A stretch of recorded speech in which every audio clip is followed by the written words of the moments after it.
In terms of, let's just go back a step to the audition process, was there, as you were meeting with Peter Berg and thinking about the ways to do this on a performance level, were there things you definitely sort of did or didn't want to sort of bring to the performance that you thought either might be tilting it one way or the other?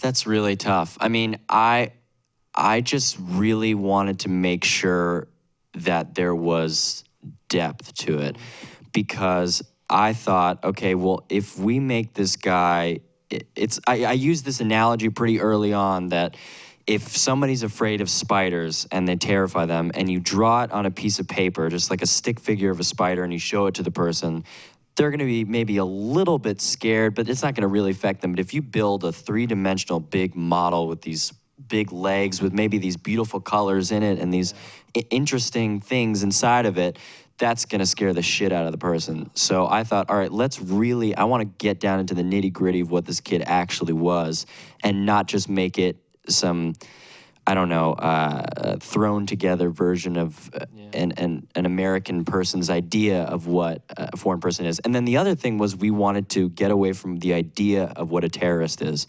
So we didn't, we realized that this kid was just a kid you could have met in high school. He was a kid who smoked pot and all the girls loved, and he talked with this sort of hip-hop affected accent. And even though they were born in, or they went back and forth between Chechnya and Russia, even though they were from out of the country, he was here since he was 8, and he was fully assimilated. So we wanted to do that to show just how disturbing, and that the terrorist can just be a kid that's sitting next to you talking and smiling, can be really a lot of stuff going on underneath. You did such copious research for this role. It must have been great to kind of dig into as an actor, to kind of have that ability and that resource to dig into, right? I mean, it wasn't great. It wasn't really fun ever. It was like, but the only thing that was fun was the creativity part of it with Peter Berg, but most of it was traumatic, and like I suffered like really bad panic attacks afterwards and like had horrible nightmares, and so it definitely took a toll, but I'm really proud of it. I really am. Absolutely. Absolutely. Let's talk about Peter Berg's direction a little bit. What were some of the keys that he gave you in sort of how to play this, and kind of, early on, going all the way through shooting and as the intense shoot that it was? What was the maybe one or two keys for his direction? That person's leaving. I'm sorry. Did I say something wrong? I'm just kidding. Okay. Sorry, I was Peter too busy Berg. being She a walks jerk. up. What was some of Peter Berg's maybe the one or two keys to his directing that you really clicked with in terms of talking about the role? Honestly, improvisation. Oh, really? Yeah, because most of our scenes were written down in some form or another, but we mostly improvised a lot of that stuff. And I improvised a ton in the audition. He had me just do these, talk about Eminem and talk about all this different stuff in this sort of, whatever voice that I did. And a lot of it ended up in the movie. And I remember after I got the part, I looked at some of the lines of Dzhokhar, and I was like, I wrote that. I said that in the audition. He stole it from me. But he was like, he made it all okay. He made it all safe and made it all less scary. And him and Mark Wahlberg, that's just completely all thanks to them. And I am the police officers who were on set who actually like text me sometimes, and I'm like, this is so crazy. This is insane. I didn't do anything to deserve, like, these guys are heroes. You really got to know some of those people in Boston, obviously, and just really their stories, right? Yeah. And I would imagine, speaking of Peter, he has done many different types of films, but for your first big kind of action-y adventure, a film that has action-y elements to it, explosions and shootouts and things like that, in order to have somebody as your captain like he is, which has been a very important thing, right? Definitely, yeah. And what I loved about it is he never looked at it as an action movie, neither did I. It was really a psychological drama and thriller, and I think that's what separates him from any of those action directors, is he makes these really important movies that are as thrilling as any of those action movies. Yeah. And I think he's sort of redefined what a thriller or an action movie can be. Yeah, no, I totally agree. But in sort of doing some of those actions, it was kind of the first moment you had to do things like that on film, right? Was there a part of you that sort of kind of got a kick out of it, sort of had almost like a little kid, like, yeah, let's kind of jump into this. This is going to be a good stunt to do, something like that? Yeah, I mean, sorta.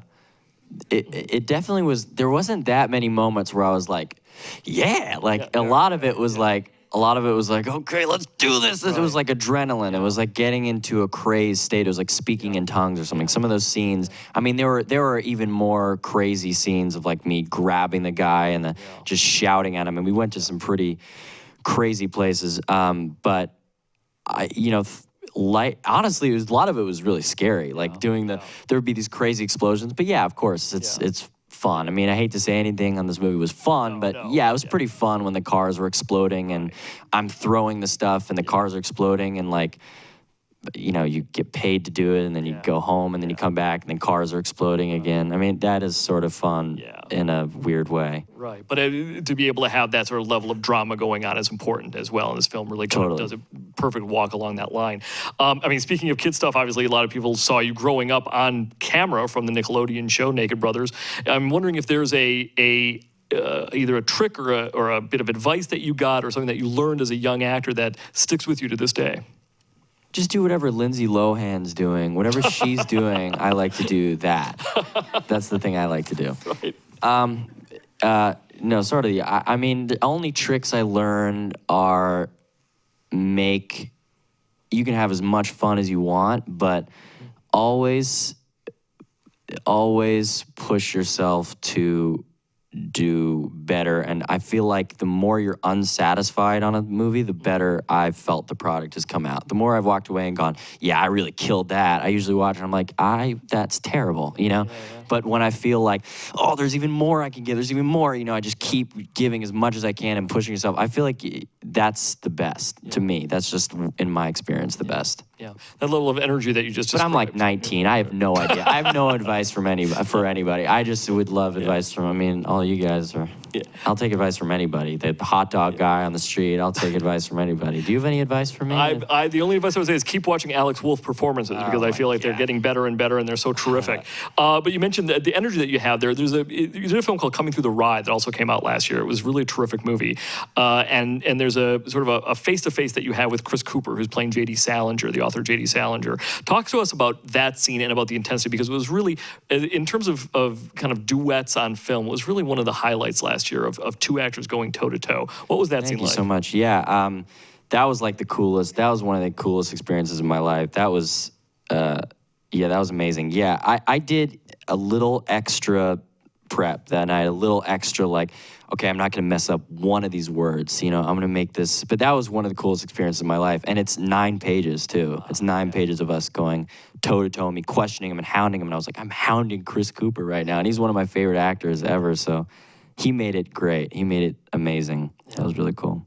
And then you had another film come out called The House of Tomorrow. That was sort of another kind of duet in some ways. Yourself and Asa Butterfield do. Yeah, where is he? Is Asa here? Is Asa in the house? Asa Butterfield's right there. Yeah, that's coming out soon. Round of applause for Asa Butterfield, ladies and gentlemen. Asa Butterfield. And he's got a movie coming out called Space Between Us. The Space Between Us. It's somewhere. I think it's coming out, so you gotta see that movie. But yeah, that was really cool doing that with Asa. And did you do some music in that film as well? Was that kind of a nice merger? Yeah, I'm a musician in the film, and we started a punk band together, and I'm this dying kid playing punk music. Yeah. Yeah.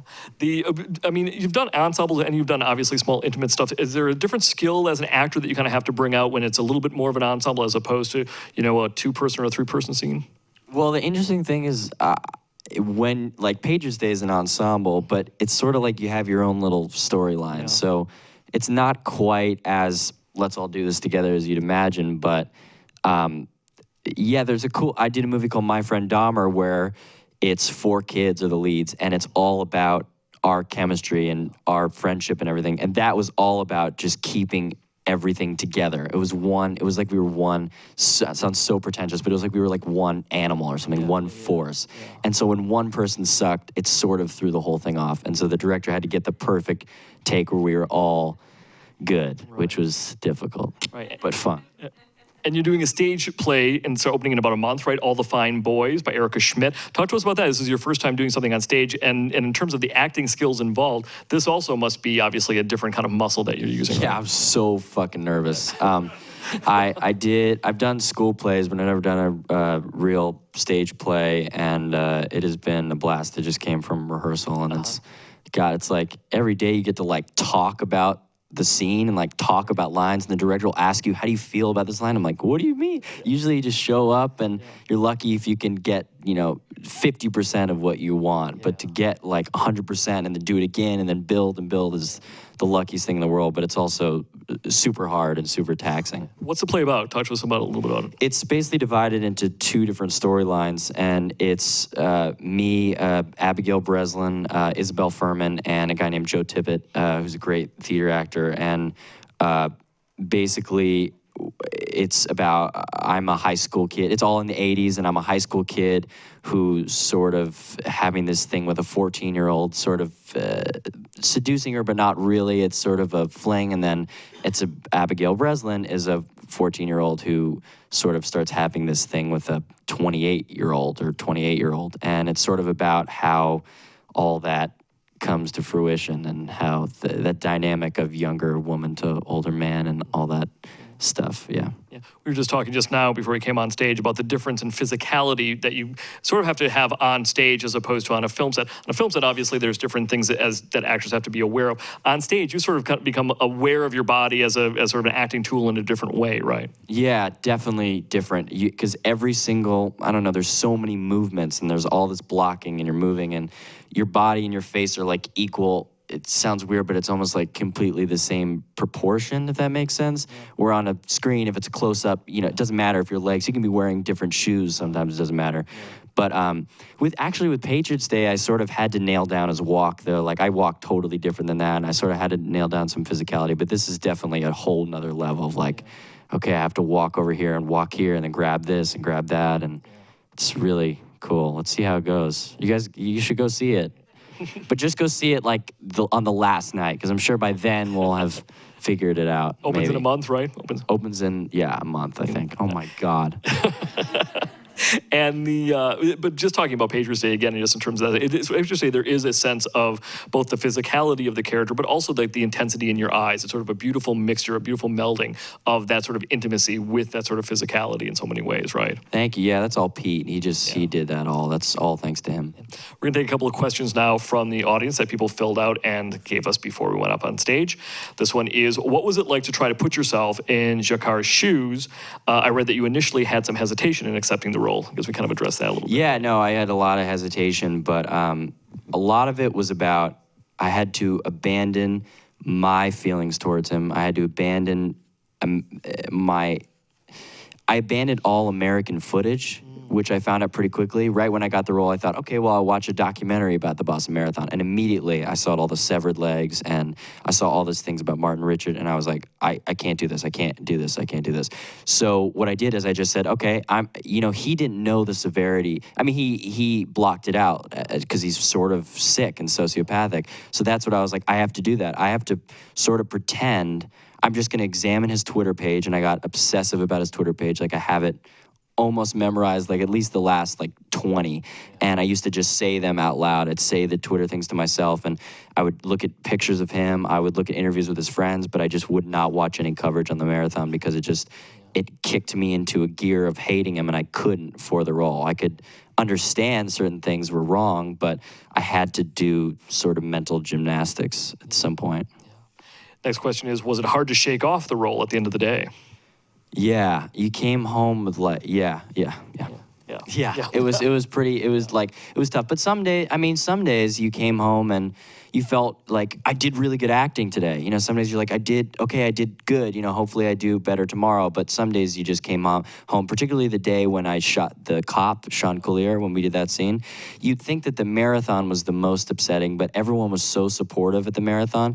This was just so cold-blooded. It's one of the worst parts of the whole thing was just they just murdered this poor guy in cold blood, and I couldn't deal with it. It just was really hard for me. Yeah. And this one is, how has music affected your acting ability? I mean, I would imagine that actually in some ways being a musician helps that musicality, helps you find a rhythm to some acting, right?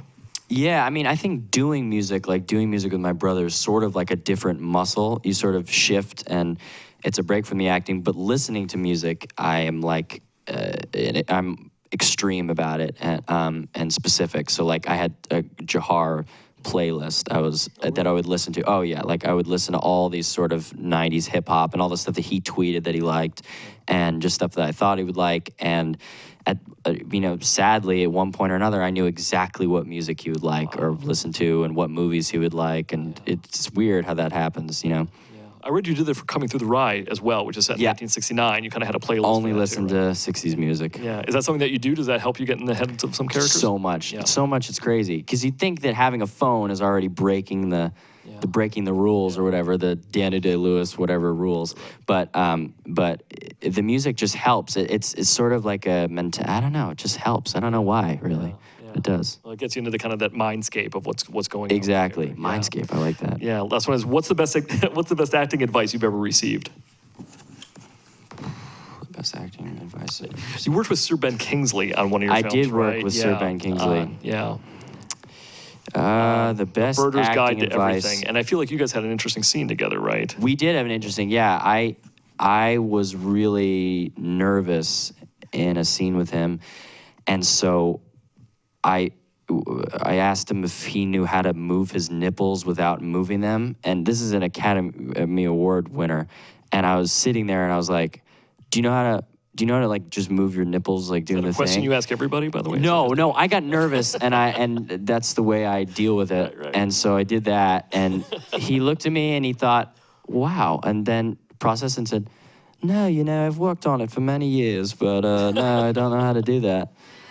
So best advice I got is probably, I don't really know. That's a really tough question. I don't know. Yeah. Oh, you know what? Chris Cooper said something to me that was really great. And he said, if you get nervous, it means that you care. And I thought that was really cool. Because if you get nervous, it means that you care. And he said, don't be scared of being nervous. It's a really good thing to have. And I was like, that's good. Awesome, Chris. You've got such a great sense of comedy timing. You're a funny guy, but comedy on film, as we know, is very difficult. Do you have any hesitations about maybe jumping into a kind of a full-fledged comedy? There's some things about that are almost just as daunting as something as serious as Patriots Game, right? Yeah. I did this movie Jumanji just recently, which is like this huge sort of adventure action funny movie, which is the first time I've ever done anything like that. And it was really fun, but it's totally different. It's totally, you're hitting beats. It's really about beats. It's almost more mathematical, which you're sort of using your tools more in some way. I don't know. Hopefully I'll do something really funny. Hopefully I am funny in it. If I'm not, then I'll pick another comedy. You wrote and directed a short film called Boots that I've seen. I would actually recommend anybody watching it online. It's a lot of fun. It's really good. What was that like? And you directed your mom, Polly Draper, in that as well, right? Yeah, I directed my mom, which was cathartic.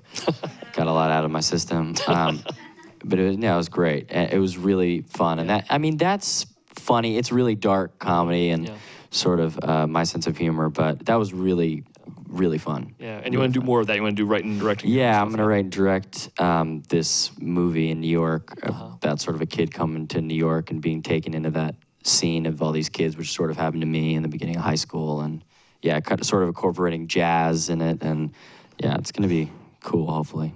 What's it been like writing that? Has it been a real exercise? Has it been like kind of getting stuff out of your system? Has it been difficult to kind of write and prepare that? Yeah, the hardest part is just getting it like financed and going in and putting everything on the line in these meetings and trying to get people to invest in it. But the writing part of it is really fun. It's like, and cathartic. It gets everything out of your system. But the hardest part is just going to the meetings and everybody going, no, maybe, no. That's hard. You're just like, okay, my soul is crushed. I get the feeling there's going to be a lot more yeses going on, though. Thank you. Yes.